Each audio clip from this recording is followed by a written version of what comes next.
We are going to dive into the message for this morning.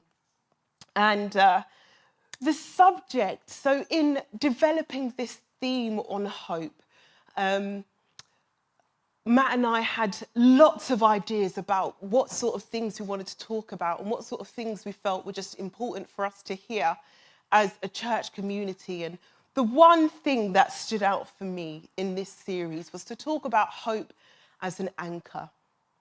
And I can't help but feel like today is a good day to talk about hope being our anchor. Hope is something that we look forward to. It's something that is future focused, whether it's 10 minutes away or 10 years away. It's a future looking thing. But it also is a thing that can't be touched or held or felt. And I know Matt over the past couple of weeks has shared lots about that it's an internal thing.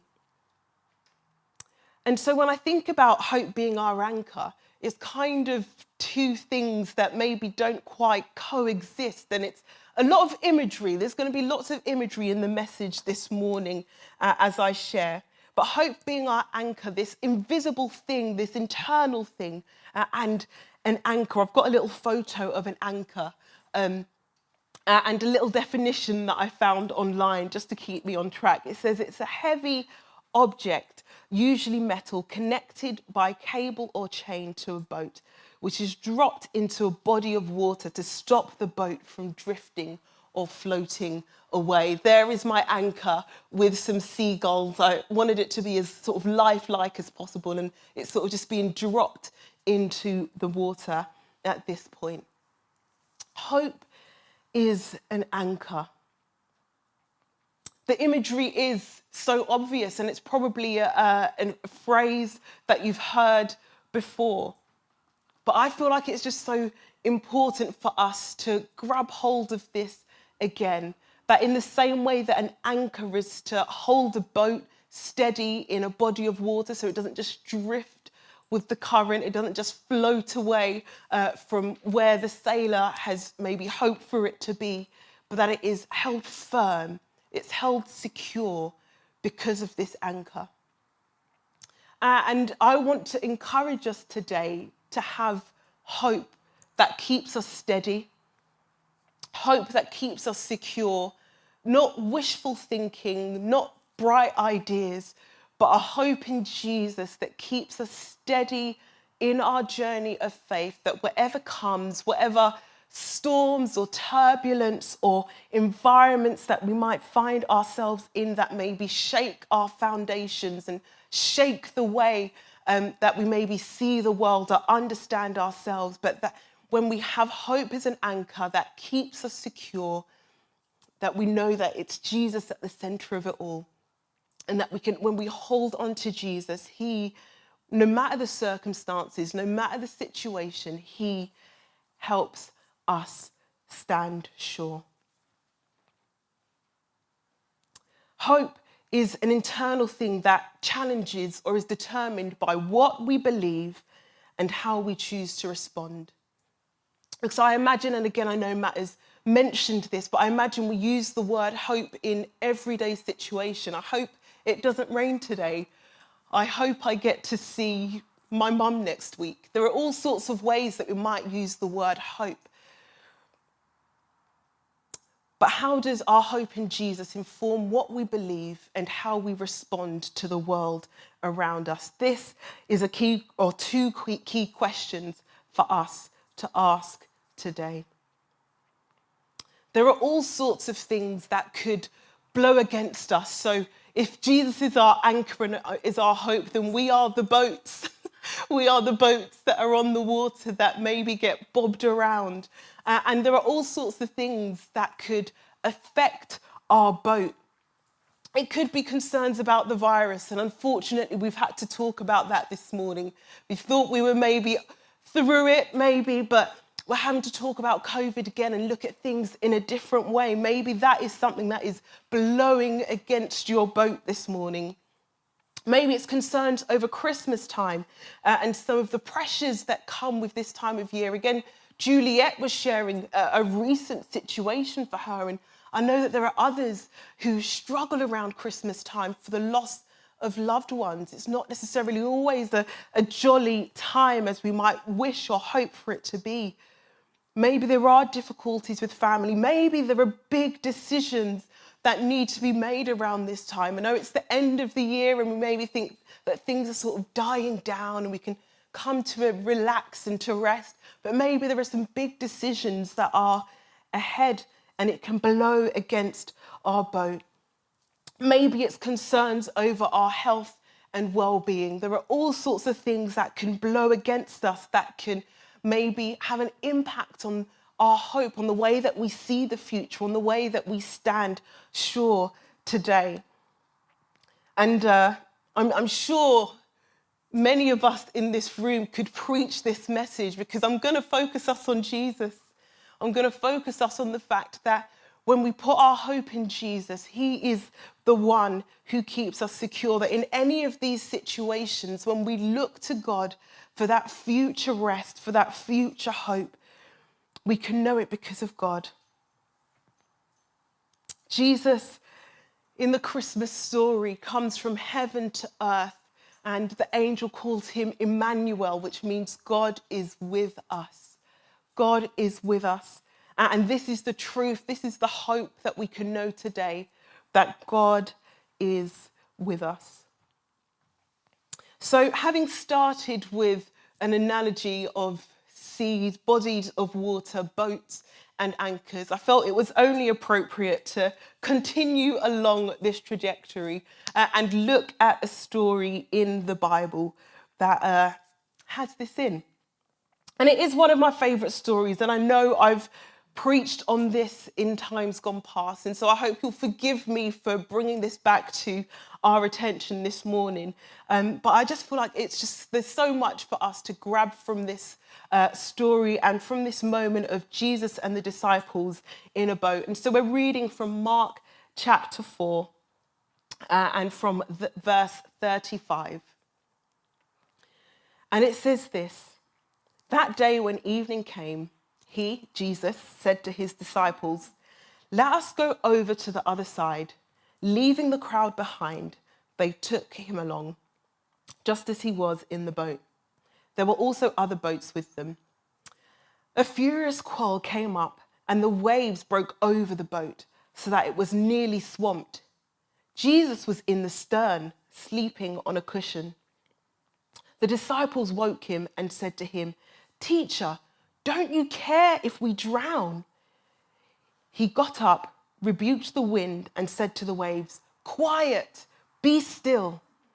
Then the wind died down, and it was completely calm. He said to his disciples, 'Why are you so afraid? Do you still have no faith?' They were terrified and asked each other, 'Who is this? Even the wind and the waves obey him.'" A great little moment with Jesus and the disciples here. And maybe you're hearing the story for the first time. Maybe it's one that you are very familiar with. Either way, I kind of want us to enter into our imaginations this morning. Or maybe you've had some real life experiences of being at sea. Let's maybe just see a show of hands. Anyone done a boat ride before? Yes, okay. Is anyone seasick in the room? Oh, okay, there are a couple. Put it in the chat. I'm interested, some maybe moderately. Okay, on these boat trips that you've done, have you ever been in a bit of a stormy, choppy, a little sweaty situation? Yes. Oh, yes. And it's, unforgettable. I'm seeing some slow nods as we remember those moments. Oh, well, I must say that I share one of those moments. It maybe wasn't quite extreme, and I'd maybe be interested in hearing in some of these other stories. But a few years ago, I was doing a trip with some friends, and part of this trip was a speedboat ride. And the first half, in getting to where we were going, absolutely lovely, serene, sun was shining. It was absolutely great. The thrill of being in a speedboat could not have been greater. But on the return journey, the water was a little more, shall we say, choppy than when we were heading out. And it was a little more overcast than when we were heading out. The weather had changed, the water had changed, and we still needed this speedboat to get home. I mean, I don't know much about boats, and maybe someone can educate me, but it seemed like the only mode for this speedboat to go in was fast or not fast. And so the person steering the boat decided that fast was the only way to go. And so we were in this speedboat, 10 of us or so, literally being thrown about this boat on the choppy seas, only held in by our little seat belts that we had to buckle us in to where we were sat. Some people were laughing with glee. Others were laughing in fear, that awkward half laugh, trying to hide what they were feeling on the inside. It was an incredibly strange experience. Needless to say, we arrived back safely, but it was definitely a trip to remember. And even just in that small way, in my small way, and maybe I was a wimp on that trip, which is why it stuck with me so well. But even in that small way, I can imagine or understand and empathize with the disciples as to why they were afraid. That in this qual, in this mixture of wind and sea that they found themselves in, I can understand why they were afraid, with the water coming into the boat and Jesus being fast asleep, and they were instructed to make this journey. I can understand why this was an overwhelming situation.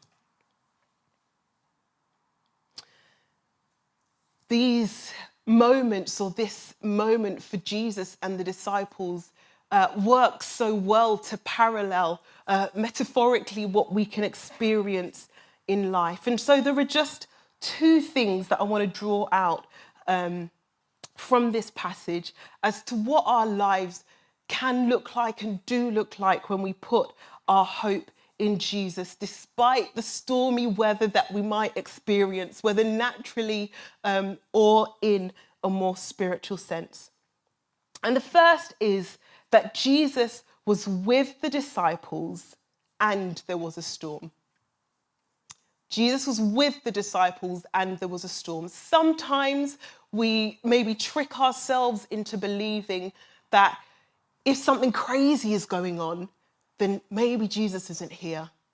And maybe I need to pray him into my situation because then when Jesus is there, this won't be the way that it is. And I can imagine, and I've done it myself, there are times when I might pray and say, Lord, please be with me as I go through this, or as I approach this thing that I don't really want to do, or it doesn't seem very hopeful, or it feels really difficult. We might feel a sense of needing to bring God in to our situation. Maybe you can think of moments or ways that you've maybe thought or felt that you need to bring God in to the situation because it just feels a little too stormy. But this story shows us that right from the beginning, from when they got into the boat, that Jesus was with them. Before the storm started, Jesus was with them. When the storm stopped, Jesus was with them. Jesus is with us in the storms. Jesus is with us in the storms. He's already there. He's so present. And I want to just let that, or repeat it to help it sink in this morning, that with all the craziness that is going on around us, maybe some of it is shared with things that are going on in the nation at the moment. Maybe some of it is personal and things that you're processing or have come with you this morning. Whatever it may be, Jesus is there already in the storm, in the thick of it, with us.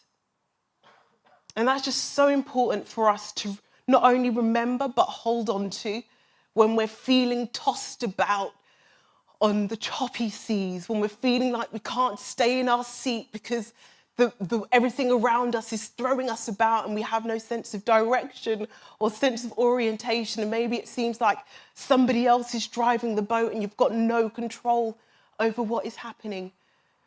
Jesus is already there in the thick of it with us. And it's important for us to remember in these moments the things that we maybe would hold on to in calmer times, times when it's maybe easier to see or to recognize that God is with us. And so some things that might help us is to hold on to what it says in the Bible about who God is. And maybe there are Bible verses that come to mind for you that have maybe been a story for you, a testimony in the past that you've held on to that verse and it's just reminded you of the goodness of God. It's reminded you of his character and his nature. And maybe if you don't have some of those this morning, then I'll give you a couple. The first is Deuteronomy 31 and verse 6. And it says, "Be strong and courageous. Do not fear or be in dread of them," this is enemies, "for it is the Lord your God who goes with you. He will not leave you or forsake you." Be strong and courageous. I sense that there are some situations or things that we're approaching that require us to be strong and courageous. And this isn't strong or confident in our own selves, in our own abilities, in what we could do to fix the scenarios. Because I'm sure we've had times when we've just come to the end of ourselves and we've got nothing more to give. This is where our hope in Jesus, hope as an anchor that holds us steady, comes into play. That it's God who gives us the strength.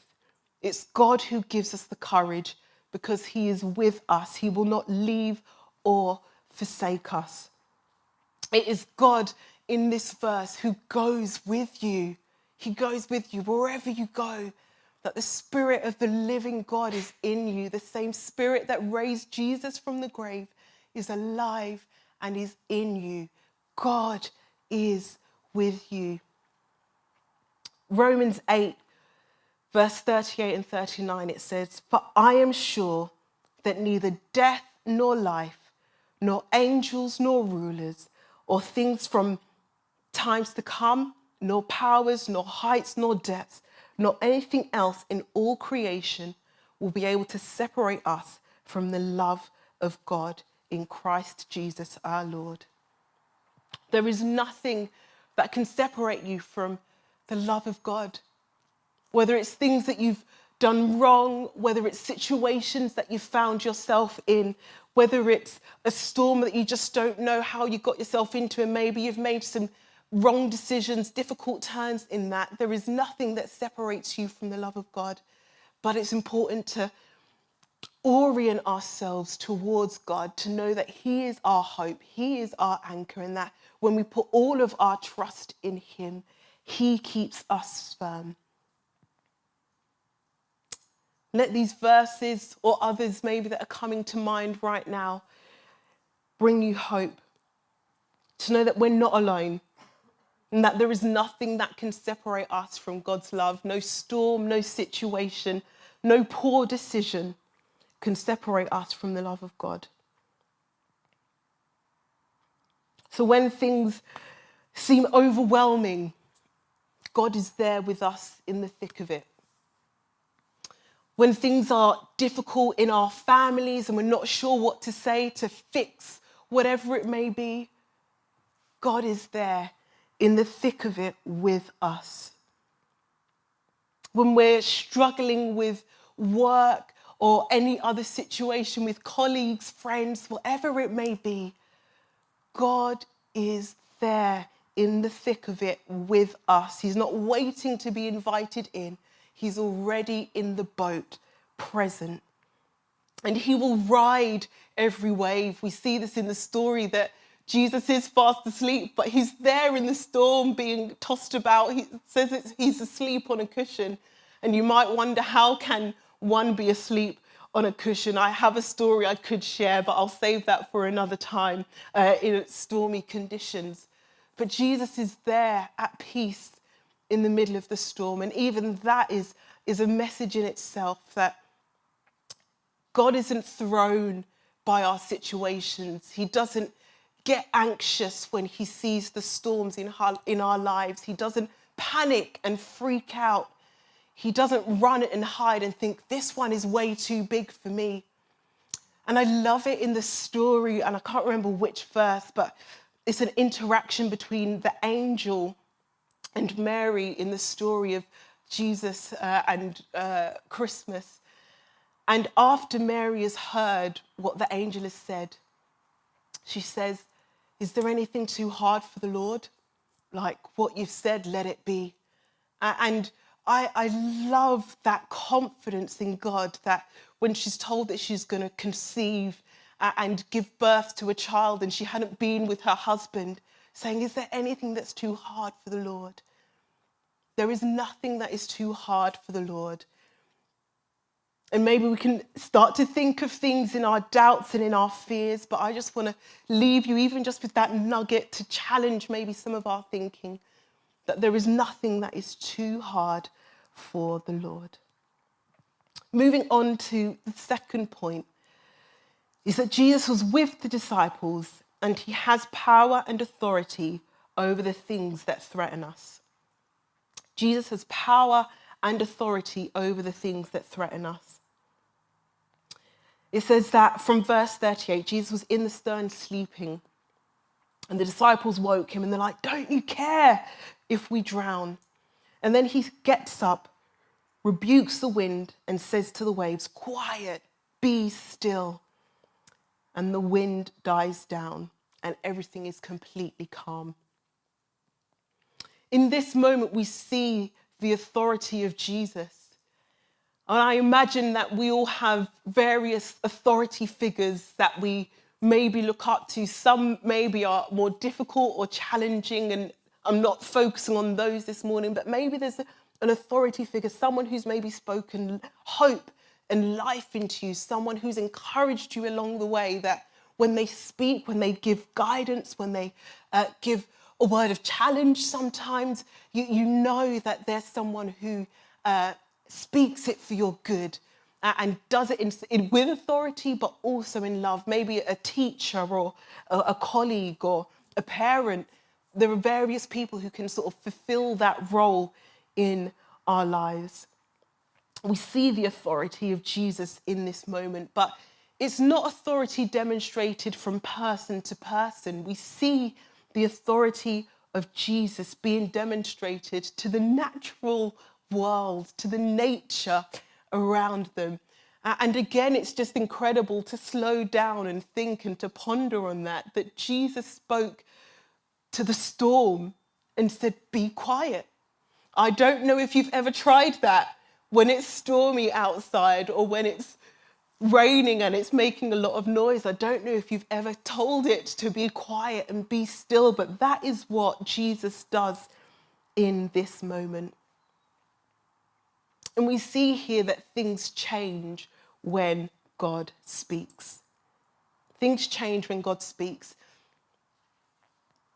And again, just with that, I wonder if we just need to hear a word from God.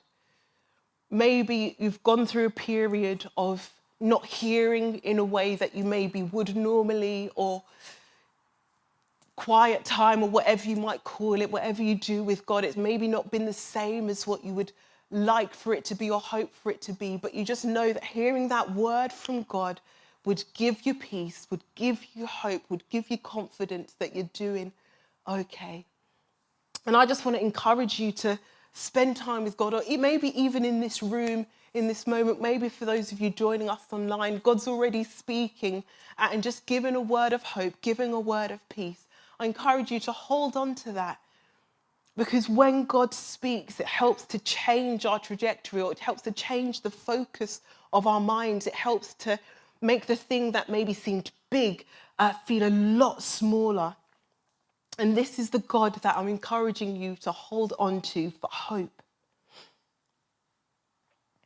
So we see here that Jesus speaks to the storm and he has authority over the elements, and God has authority in our lives and in this church. But at the same time, and in the next sentence, there's a challenge from Jesus to the disciples. So he commands the storm to be still and he brings peace to the disciples in that moment. But then he also says this in verse 40. Why are you so afraid? Do you still have no faith? And for me, as I read this rebuke, it is a rebuke, but it isn't to make the disciples feel small. I believe it's a rebuke to encourage the disciples to participate. Up until this moment, they are freaking out that there is a storm and they see that Jesus is asleep. And by this point in their journey, they have learned lots of things from Jesus. And Jesus' objective is to nurture the disciples, that they would be people of faith who would carry the gospel, carry the good news of Jesus to the world around them. And so in this moment, it is a rebuke, but it's not to make them feel small or to destroy them. It's to encourage participation from them, to encourage faith from them, encourage hope in them. For me, it speaks to us today that we won't be Christians, we won't be followers of Jesus who spectate and who look at our situations and look at our storms and look at our difficulties and almost take our hands off and just feel like it's all too much for us to take. Jesus is inviting the disciples to participate, to have faith, to have hope, and to put this in Jesus. And maybe this looks like spending time in prayer and spending time with God. Maybe it looks like sharing some of that storm with somebody that someone can pray with you, or you can encourage somebody else and read Bible together and get encouraging one another, whatever it may be. Jesus doesn't want us to be a church who observe and spectate and allow our circumstances to overwhelm us. He wants us to participate with faith.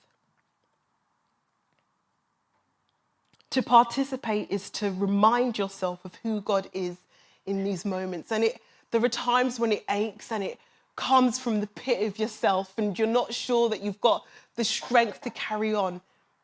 But when we focus on Jesus, it reminds us of who God is in these moments. To participate is to pray for wisdom or strength or confidence.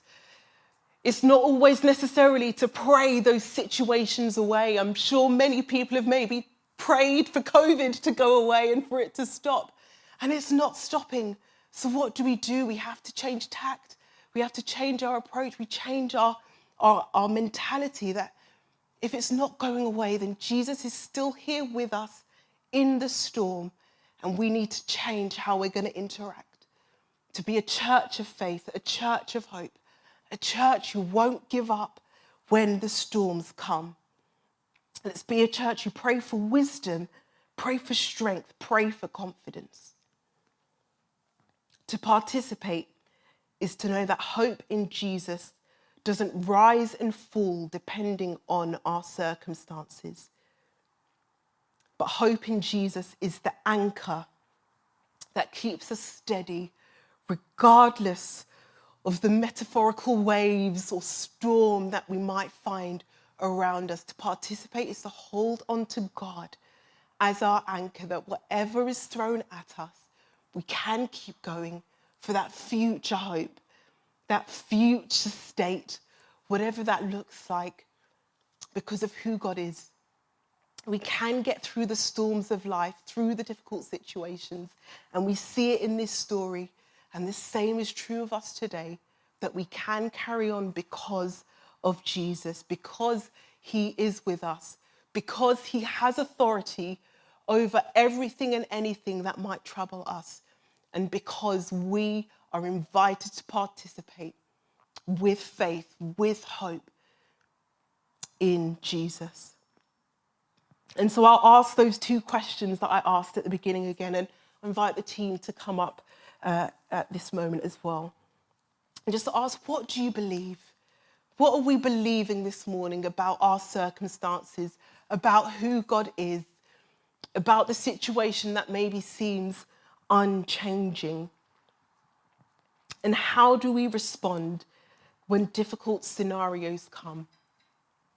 I know in weeks gone by, we've maybe been able to pause and have a bit of conversation on our tables. We're not going to do that today, but maybe you can take these questions home and just chat it through with someone and just ponder it and really just take some time, whether it's alone or with Jesus, to just challenge yourself or refocus yourself to process, what am I believing about who God is right now?